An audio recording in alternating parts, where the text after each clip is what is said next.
fait, que je viens de découvrir. Nous avions organisé un sondage avec une organisation de renommée mondiale pour connaître l'état de l'opinion aujourd'hui à quelques mois de cette élection présidentielle. Et les résultats sont disponibles depuis cet après-midi, en fait, par coïncidence.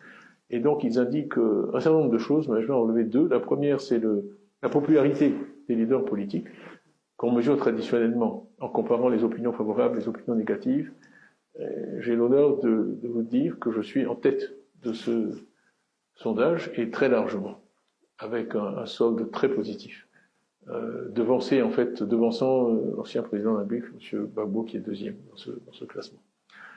Nous allons diffuser tous ces résultats, vous y aurez accès, parce que nous croyons beaucoup dans la transparence. Mais le deuxième point qui est le plus important, c'est qu'on a demandé aux Ivoiriens, dans un deuxième tour d'élection présidentielle, entre M. Alassane Ouattara et moi-même, pour qui il voterait, et je l'ai emporté par 57% contre 41% pour M. Alassane Ouattara.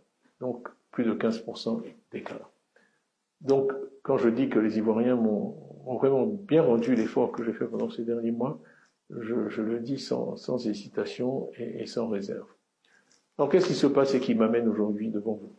C'est que j'ai appris qu'une décision de justice, tribunal de première instance, a décidé que je sois radié de la liste électorale, ce qui m'empêche d'être candidat à l'élection présidentielle.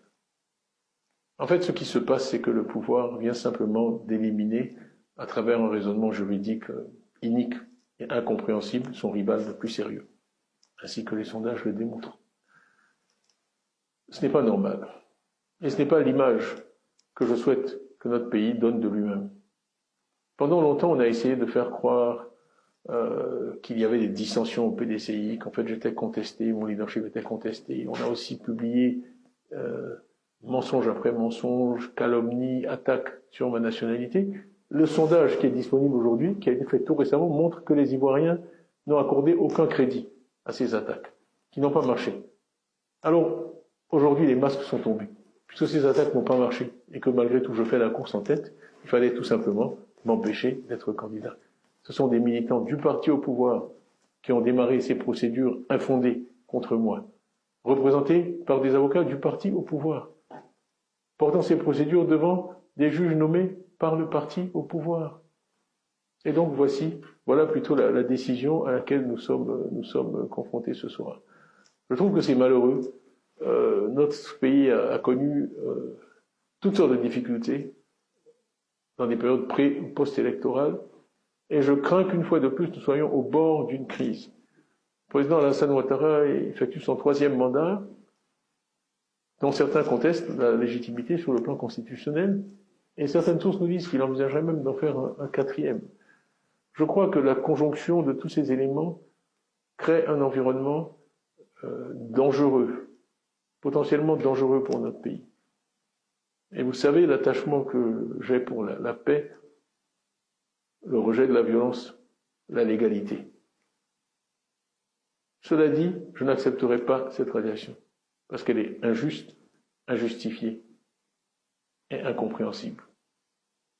Le PDCI n'accepterait pas cette radiation. Et d'ailleurs, je remercie tous ceux qui, depuis cet après-midi, depuis que la nouvelle a été annoncée, m'ont envoyé des messages de soutien. J'ai été inondé de messages de soutien. Vraiment, merci. J'apprécie. Ça me fait chaud au cœur. Mais je tiens à vous dire en retour que je suis absolument déterminé à ne pas accepter cette radiation.